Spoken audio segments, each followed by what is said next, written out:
UFC Freedom, Topuria versus Justin Gaethje. Now, this will be a good, I wouldn't say betting card, but I would say a good opportunity to stack cash because to make money this card, you have to lay chalk. And I know some people are going to be talking about, oh, why don't we just lay the knockout prices and stuff like that? Because again, if somebody by knockout is minus 200, are you going to put 10 units on that? No, you're going to put like 1 or 2 units, right? So this card you would have to wait, you have to lay chalk. Now, with Ilia Topuria versus Justin Gaethje, again, realistically, I'm not even gonna get into a breakdown for this fight because there's literally no chance that Justin Gaethje wins. The only way that I wouldn't even give Justin Gaethje a puncher's chance. Now, the only way that Justin Gaethje wins is maybe if Ilia Topuria breaks his leg or something. They call the fight like the Pantoja versus Van fight. There's no way that Justin Gaethje wins this because stylistically, Justin Gaethje doesn't have the style to beat Ilia Topuria. You might say, oh, but he head kick knocked out Dustin Poirier. Fine, head kick Ilia, get the knockout win. It's not likely, right? So again, how does this fight go? Ilia Topuria will win. Ilia Topuria should get the knockout now. Am I going to lay the knockout? No, I can't put a lot of money. I can't put 10, 20 units on a knockout because what if Ilia Topuria drops Justin but he's not fully out? What if he jumps on Justin Gaethje to hammer fist him until the referee calls it, but Justin Gaethje's still there? He goes for a leg. Ilia locks up with darts. What if Justin Gaethje rolls over? Ilia Topuria jumps on his back and submits him, right? So knowing that threat, I can't really lay the price. I can't lay the chalk on Ilia by knockout. But realistically, Ilia should get the knockout. There is a slight chance that he gets a submission just because Justin Gaethje hasn't really been the one to get one punch and be put out, right? Justin Gaethje is more of a club and sub person, a person that you club and then you get on top and then the referee stops it. There's just a slight chance. What if Justin Gaethje doesn't go fully out? If Justin Gaethje doesn't go fully out, there's a chance that Ilia may go for the sub. It's a fight game. Anything could happen. But minus 500, you could parlay this with Zahabi. You could parlay this with Diego Lopes. It doesn't matter. But realistically, yes, Ilia Topuria should win by knockout. We're not going to go into depth with this. However, the next fight, Alex Pereira versus Ciryl Gane. We will go into details with this one. Now, with this fight, when this fight first got announced, I was all over Ciryl Gane, right? Pre-tape, I was all over Ciryl Gane. I was obsessed with Ciryl Gane. I was like, well, how does Ciryl Gane lose this fight, right? Because realistically, Alex Pereira is a 185er, right? He's no matter how big he is, it doesn't matter how big he is because for over a decade, Alex Pereira fought at 185, whether it was Glory Kickboxing or whether it was in the UFC for 10 years plus. He fought at 185. He never had to move up. He fought at 185. And then he moved up to 205, which is normal, right? A lot of fighters move up a weight class. You saw Conor McGregor move up a weight class. He had issues, right? Moving up a weight class for the first time, some fighters have trouble, right? Some fighters they put on a lot of weight, their cardio is not there. Some fighters it's just not. People punch harder, people are bigger, but Alex Pereira has always been a big person, so he fit in at the 205 crowd, and it's normal. It's normal for people to move up a weight class. Now I'll tell you this: it's not normal for people to move up 3 weight classes. We don't really see it. If not, we've never really seen it. We've seen people come down 3 weight classes because they're fat, but we've never seen someone go up 3 weight classes. Not only go up 3 weight classes, but go up 3 weight classes and have success. And that worries me, right? Because realistically, Alex Pereira, he's never had cardio issues, right? Alex Pereira at 185, he's never had cardio issues. At 205, he's never had cardio issues. At heavyweight, maybe he will have cardio issues because he's not fighting at 185. He's not fighting at 205. He's fighting at 265. And it's his first fight. A lot of times when people move up and they don't get their weight right and it's their first fight moving up, some weird stuff happens, right? Weird stuff happens. People don't perform how they usually perform. People, they blame the weight cut. They blame being overweight. They blame the cardio. They say they have too much weight on us. I got too tired. It's just something always happens, right? Like somebody moves up weight classes, something always happens until they get used to that weight class. And that does worry me here.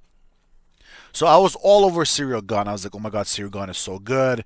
He's too mobile. He's too athletic. He has such good footwork. He has such good head movement. He's always going to go in and out, in and out. And then I rewatched all of Ciryl Gane's fight. I rewatched every single one of Ciryl Gane's fight, and I was like, holy shit, I was wrong. Ciryl Gane is not that good. right? Because from memory, I was like, oh my god, Ciryl Gane is so good. But then when I rewatched his fights, he was not that good. I remember watching a Tom Aspinall fight live, and I was like, oh my god, Ciryl Gane is smoking him. This is not even close. But then when I rewatched it, I was like, that was closer than I thought. Sure, Tom Aspinall's nose was busted. Ciryl Gane did land a little bit more, but at the same time, Tom Aspinall was still landing on Ciryl Gane. It wasn't a, oh my god, this is crazy. They're so far apart. No, that was a close round. Ciryl Gane did win it, but it was a much closer round than I remember. Now, not only that, but the fight prior to that, to Alexander Volkov, same thing. Right, when he fought Alexander Volkov, afterwards he said he broke his leg or something.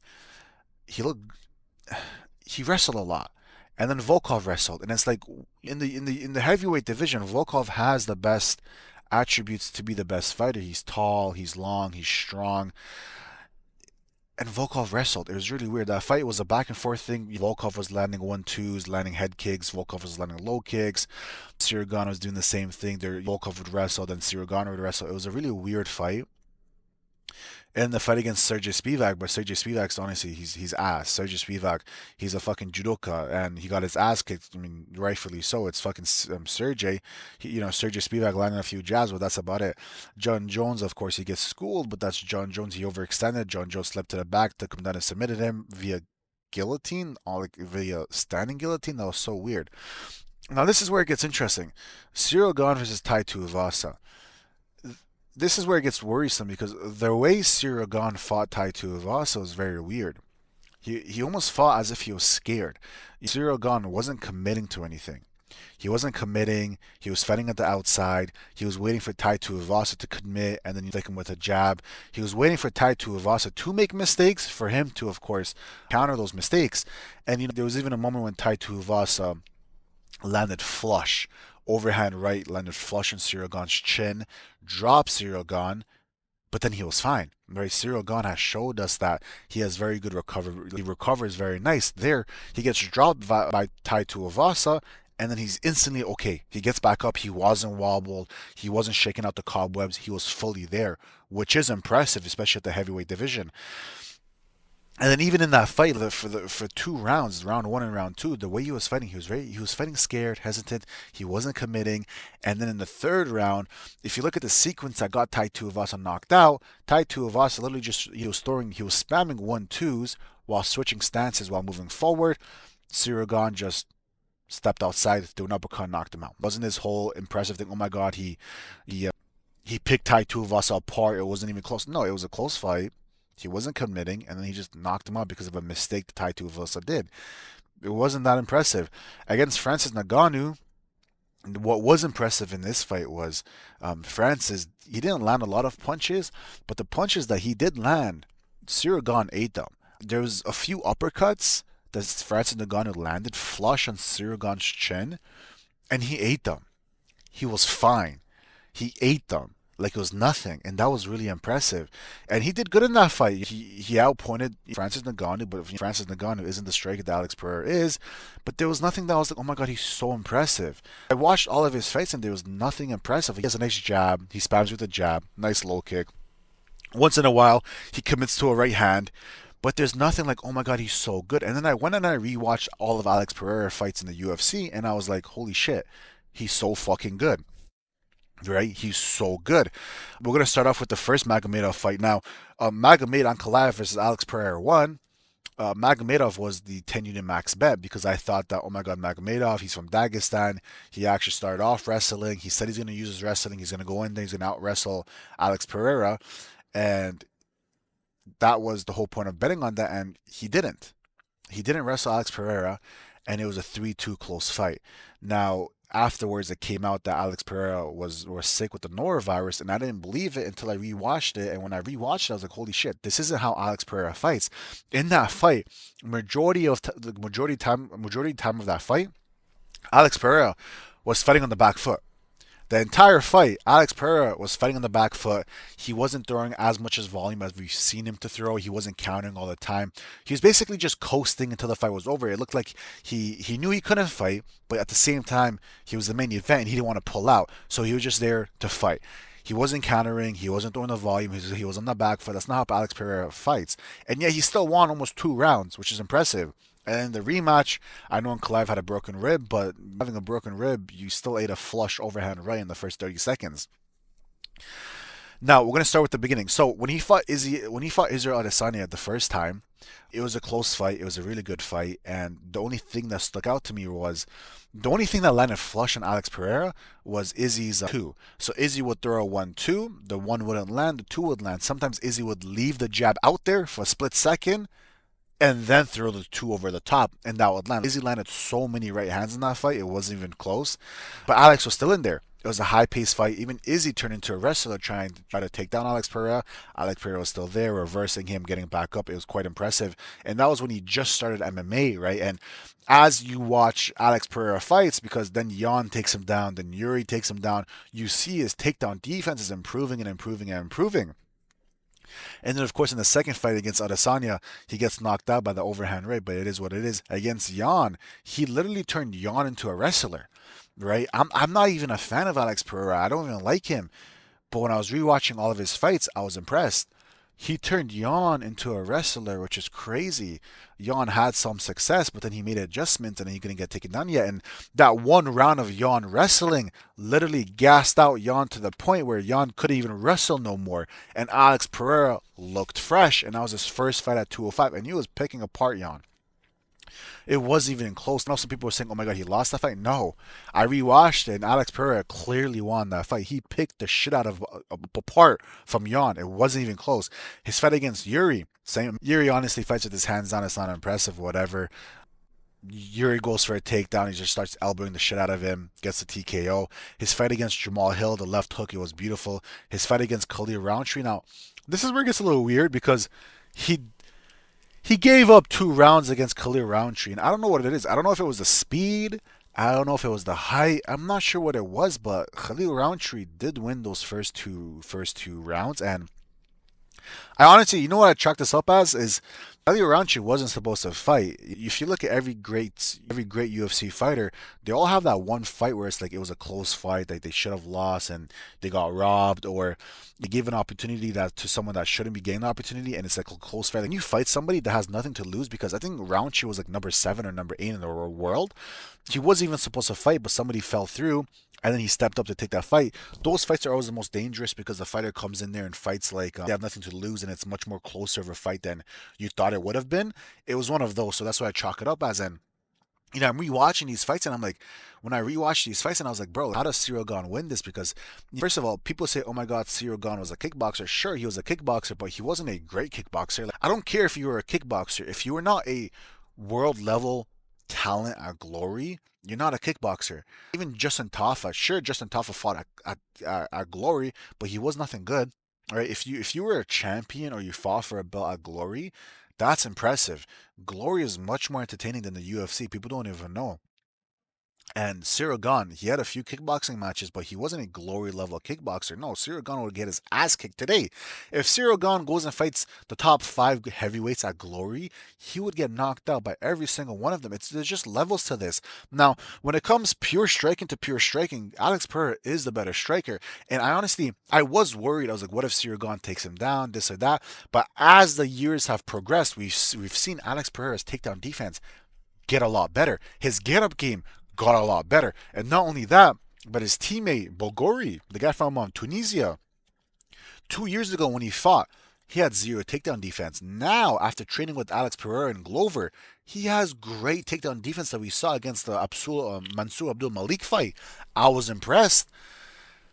I don't see Gane wrestling. Even if he wrestles, maybe he wrestles, he wins 1 round, right?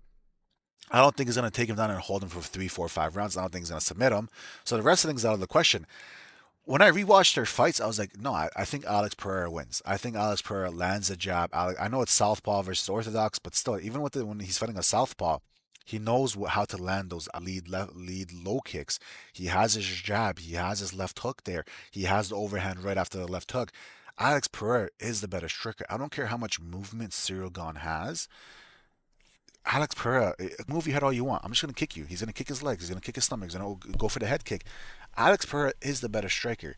Now, this morning when I opened my phone, one thing that I saw was Alex Pereira warming up, and he looked slow. I didn't like what I saw. he was hitting pads, he was hitting mitts, and he looked so slow. He looked so big, so sluggish, so slow. I didn't like it. I didn't like it one bit. I didn't. And now I'm like, oh my god, I was just so confident on I was literally so confident on on Alex Pereira. But then after I saw how slow he is, and it wasn't even that video, it was there was also multiple sparring videos that came out of his camp. It didn't look good.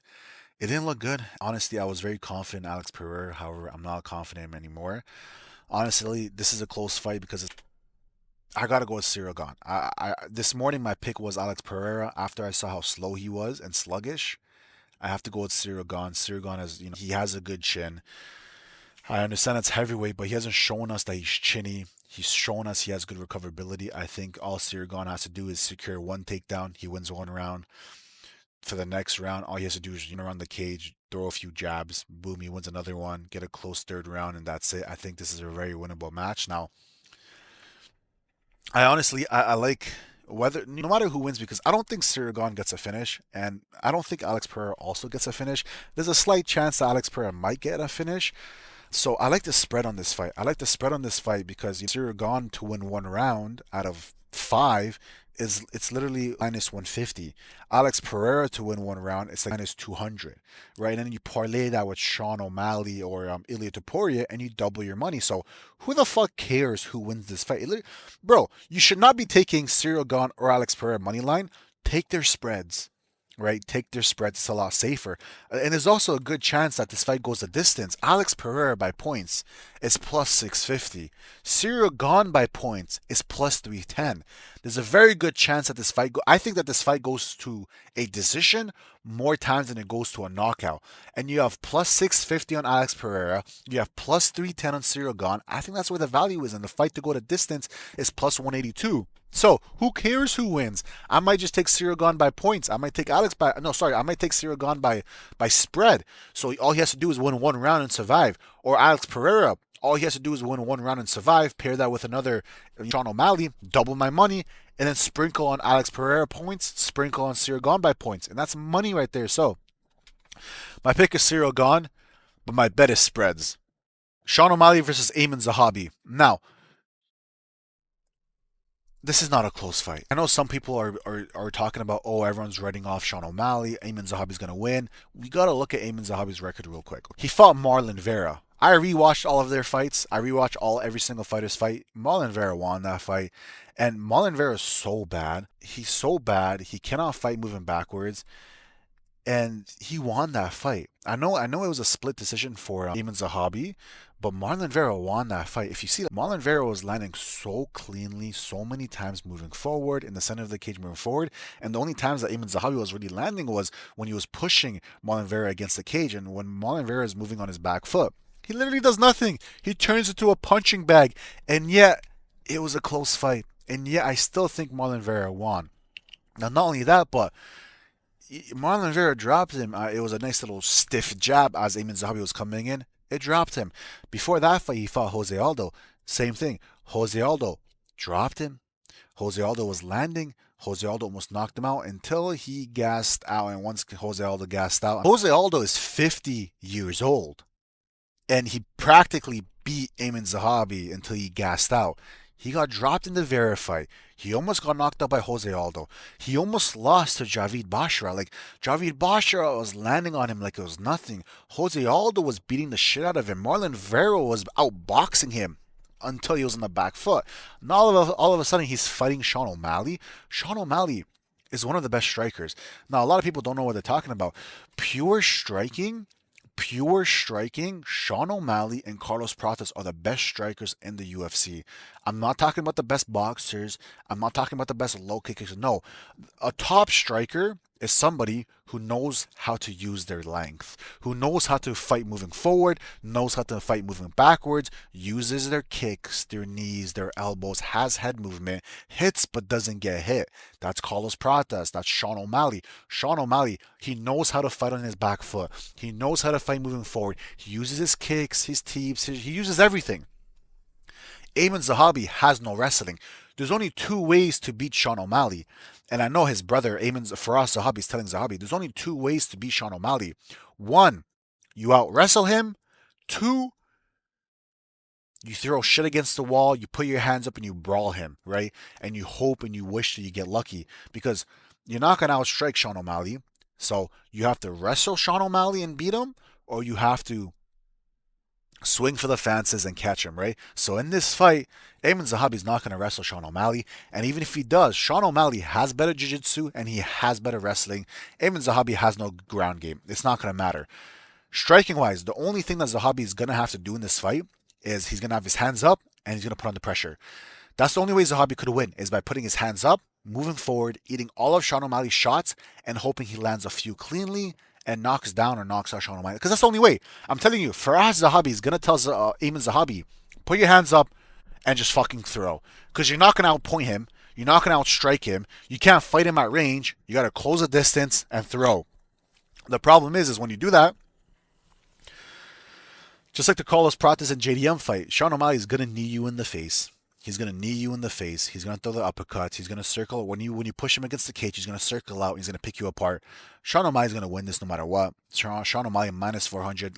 I would even lay the minus 400. He's not gonna lose this fight unless if he breaks a leg or something. I wouldn't even give Eamon Zahabi a puncher's chance because who has he ever punched out? Eamon Zahabi doesn't have puncher's chance. Just like Gable Bonfim never had. He has 3 knockouts. But anyways, another thing is does Sean O'Malley win by decision or win by knockout? Now it's tough to say because Zahabi is quite durable, but knowing that there's a $1 million bonus and knowing Sean O'Malley, he's gonna go for that bonus, $1 million bonus. If he finishes Zahabi, it's gonna be one of those where it's like Zahabi gets his ass kicked so bad, and then he finally gets knocked out. That would be performance worthy, and he'll get the extra $1 million. And the thing is, the hobby's going to constantly move forward, constantly move forward, constantly move forward, and Sean O'Malley is just going to constantly tag him up, constantly tag him up, jab, jab, jab, kick, knee up the middle in the face, just like how he hit Marlon Vera, just like how he hit Peter Yan. I think that Zahabi is going to come out for 3 rounds, put on the pressure, nonstop pressure in his face, striking in his face, pressure, pressure, pressure, but that is probably going to get him knocked out, all right? I'm going to take Sean O'Malley's money line. I'm going to sprinkle his KO. I think that the constant pressure is going to get Eamon Zahabi knocked out. RIP to the homie. It is what it is. All right, Derek Lewis versus Josh Hokit. I don't like this fight. I think this fight is stupid. I think that this fight is a troll and it shouldn't even be here because you can't predict it. The thing is like whenever somebody fights Derek Lewis, they always fight differently. Like other heavyweights, when they fight Derek Lewis, they don't look like their previous fight. They take their time. Like they don't rush it.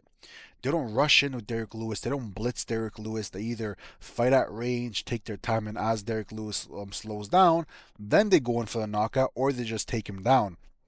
With Josh Hokit, we don't know what's gonna happen. Is he gonna go in there and blitz? Is he just gonna like go in there, blitz Derek Lewis, try to get a quick knockout, which he literally can, or maybe he gets clipped, or he's gonna go down, or he's gonna go in there and take down Derek Lewis. So it's a hard fight to call. One, you can't really put your money on Derek Lewis in 2026. You can't, even if he gets a knockout on this fight, you cannot put your money on Derek Lewis. Josh Hokit by knockout is double your money. Josh Hokit by decision. That's what I want. I'm kind of hoping that Josh Hokit is goes in there. He takes his time. He's scared. Everyone's scared of Derek Lewis. He takes his time, takes Derek Lewis down, and it becomes a back and forth just hug fest. And that way, Derek Lewis by decision. Sorry, Josh Hokit by decision cashes because it's plus 700 now. Realistically, my pick is Josh Hokit by knockout. I'm probably going to sprinkle Josh Hokit by points, but Josh Hokit is, I wouldn't say he's the better striker. He's just faster, man. Now, the problem I have is in Derek Lewis's last performance against Waldo Cortez Acosta, he said that he had a very bad weight cut, right? It looks true. He looked good in the first round. Second round, he slowed down and he gave up. I'm hoping that's true because if that's true, I'm hoping this fight goes to a decision. Now, before you make fun of me, I literally my last bet on Josh Hokit, it was plus 600 Josh Hokit by decision.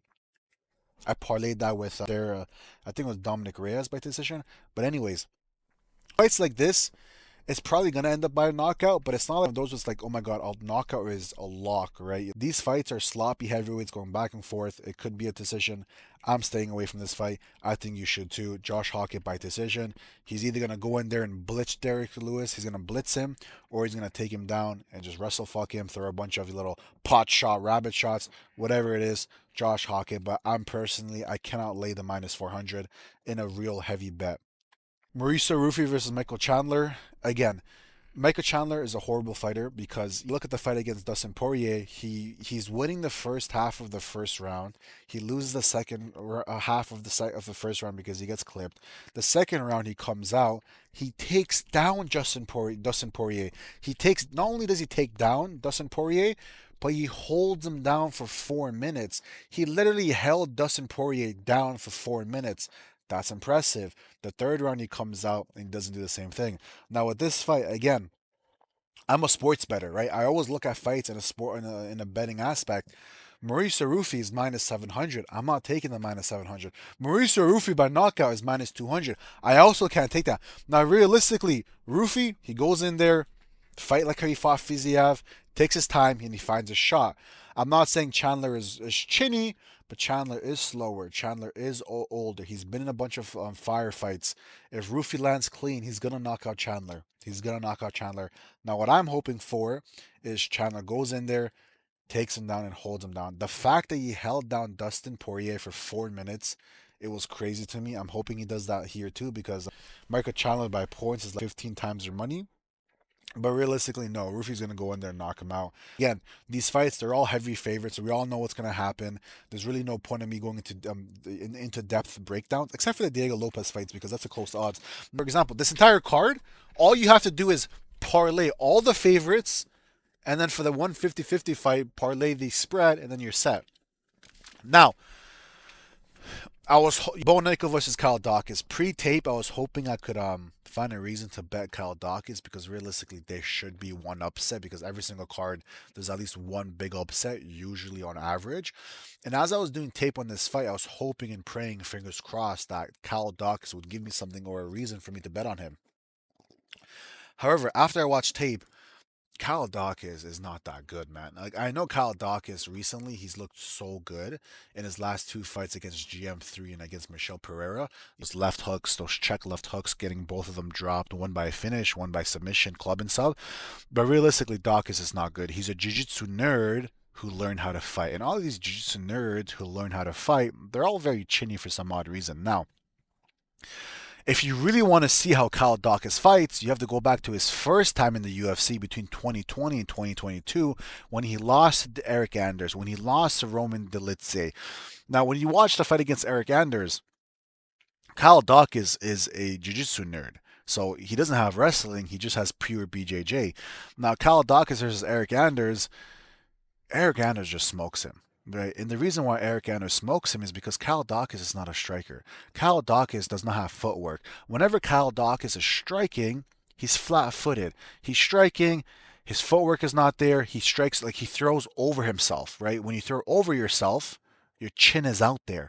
That's what Kyle Daukas does. Or sometimes when Kyle Daukas he throws a 1-2 and he wants to move forward with the two with his with his back leg.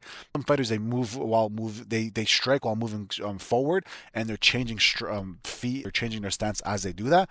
Kyle Daukas does not know how to do that. When he does that, then he all of a sudden he's in the wrong stance. He doesn't know what to do. He panics and he gets chinned. In that fight against Eric Anders, he got dropped 2 times and then he got knocked out. So 3 times in one fight. Why? He doesn't know how to strike. He throws his 2-3, he leaves it out there, his chin's there, he gets clipped. Kyle Daukas has 0 striking. I know he's looked good in his last 2 fights. He's not a good striker and he's very chinny, right? His jiu-jitsu is really good, but if you can't get him down there, it's worthless. Kyle Daukas is a bad striker. His kicks are horrible. His hooks, he has a good hook, but if he doesn't land it, he doesn't bring it back to his chin. Now, Bo Nickal, I don't like Bo Nickal. But Bo Nickal has very good wrestling. So because Bo Nickal has very good wrestling, he's going to dictate if this fight is on the feet or on the ground. If he wants this fight to be on the ground, he's going to get Kyle Daukas on his back. If Bo Nickal is smart, he's going to strike with Kyle Daukas, look good, take him down, lay on him for every single round. That if Bo Nickal is smart, that's what he should do. Now, if Bo Nickal wants to lay on him, he's going to lay on him. If Bo Nickal wants to submit him, he's probably not going to submit him. Kyle Daukas is good at BJJ.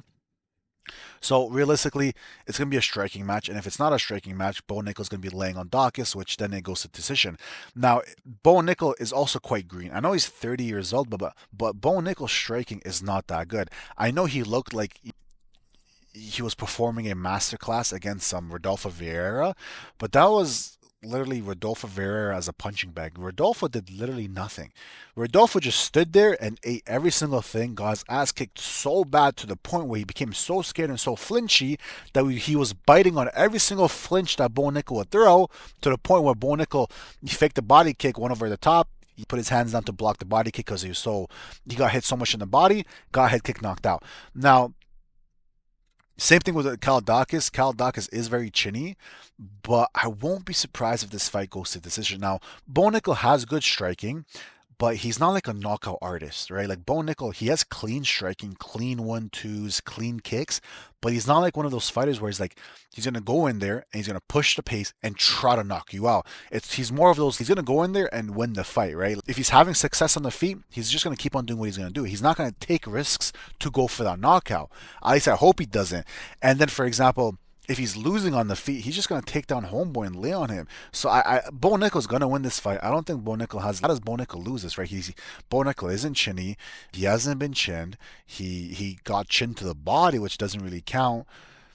He has the better striking. He has the better. So it's like if Bo Nickal's losing on the feet, he's just gonna take him down and lay on him. So I think Bo Nickal easily win this. I know Kyle Daukas is a huge underdog favorite. I honestly hope Kyle Daukas wins. Like I'm gonna sprinkle on Kyle Daukas, but realistically, Bo Nickal by points sounds a lot better to me. So I like Bo Nickal here.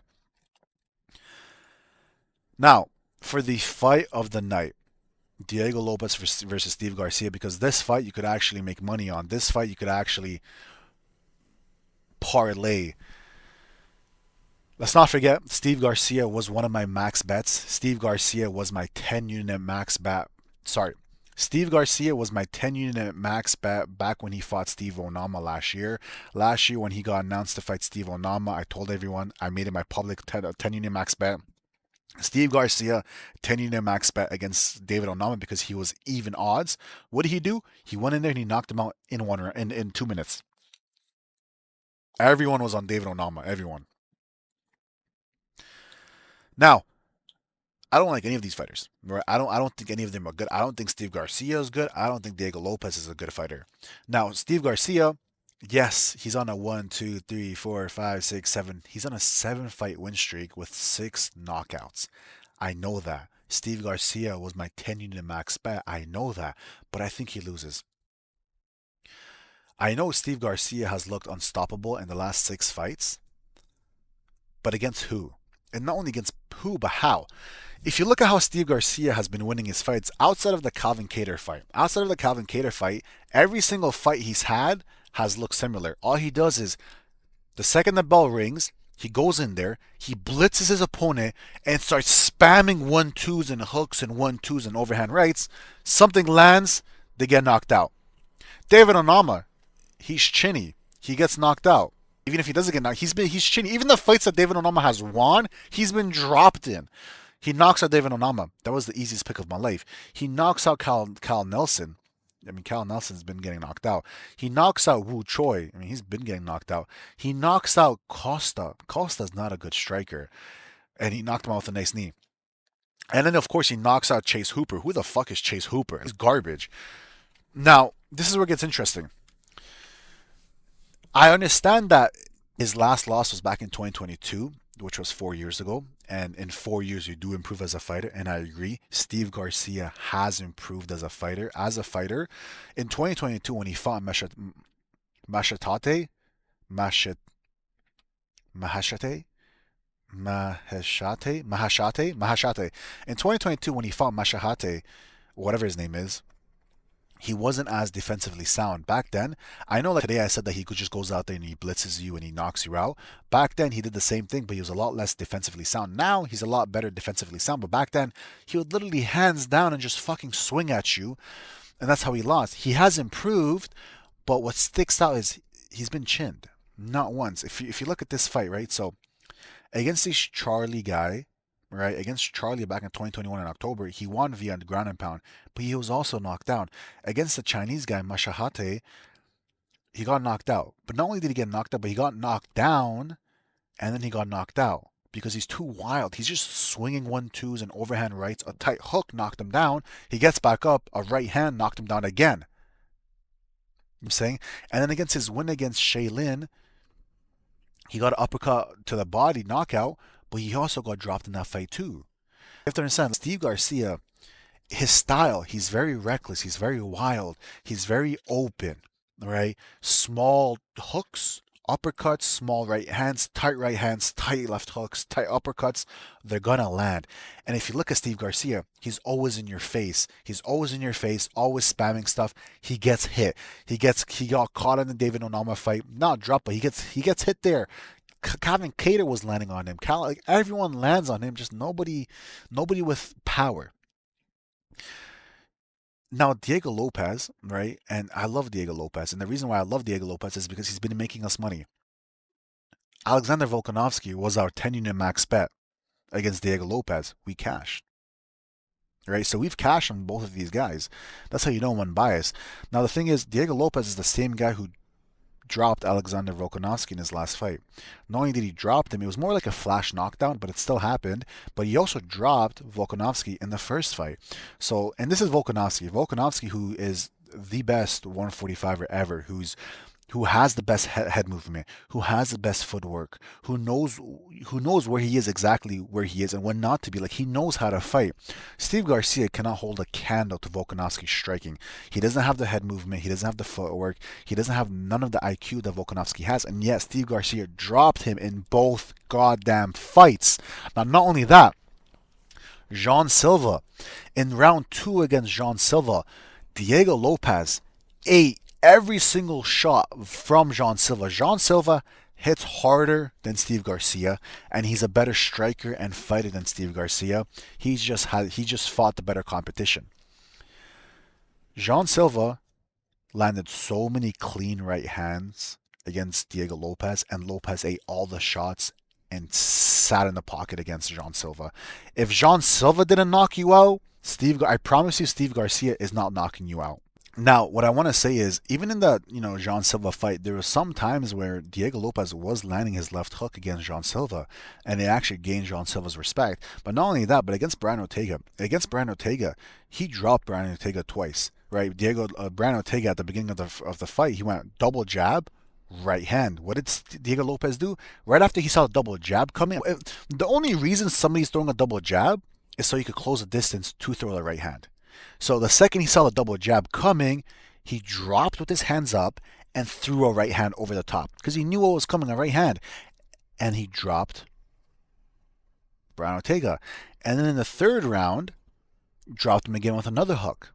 Right? Brian Ortega was disengaging from the clinch. He was chasing him. Left hook, wobbled him. Right hand, dropped him easily. He dropped Brian Ortega, which is so impressive. He dropped Yusuf because the prime Sadiq Yusuf was a nasty fighter. What did he do? In the clinch, grabs him, uppercut, straight to his chin. Listen, honestly, Steve Garcia is too wild. If Steve Garcia was methodical, was a smart high IQ striker who picks his shots, he would be a Jean Silva. But that's not what Steve Garcia does. Steve Garcia has long arms, but he doesn't use his length. Steve Garcia just moves forward and spams 1-2s. What is Diego Lopes going to do? All Diego Lopes has to do is he has to land one punch. Diego Lopes, he hits hard, I promise you. Diego Lopes is the hardest fight of Steve Garcia's fight. He's never fought anyone like Diego Lopes. Diego Lopes hits heavy. He has heavy punches. One punch straight on the chin, he's going to wobble Steve Garcia. The follow through would knock out Steve Garcia easily. I think that Diego Lopes is going to have his high guard. Steve Garcia is going to move forward. Diego Lopes is going to move forward. This is going to be a back and forth. This is going to be a back and forth banger. But sadly, I don't think Steve Garcia's chin is going to hold up. If Steve Garcia's chin holds up, this is going to be fight of the night. Realistically, it's not going to. I think Diego Lopez's money line, he's going to win. I think Diego Lopez probably finds a knockout. That's plus 280. I hope Diego Lopez wins by points because that's plus 390. But realistically, I think Diego Lopez wins. I'm probably going to parlay him with Sean O'Malley, Ilya Topuria, Steve Garcia. I'm going to be honest with you. I know a lot of people think that Steve Garcia is the bet, is the underdog play of the card, him and Daukas. But realistically, I think Diego Lopez wins. I honestly, I'm very confident. I rewatched tape on all of them. I honestly think that Diego Lopez will catch Steve Garcia just because I've I'm a fighter myself, right? And I know how these fighters are. I know how they think. The way Steve Garcia fights, he's too wild and too reckless. And he's 35, 36 years old. All of a sudden, he's not going to learn how to fight tight. Even against the Calvin Kattar fight, there was one moment that Steve Garcia did get caught. He got wobbled a little bit. He didn't get hurt or anything, but he was wobbled for a little bit. And that was with Calvin Kattar landing 8 punches per round. And Calvin Kattar is his best win. He was on a 6-fight losing streak. And Diego Lopez is going to win this easily.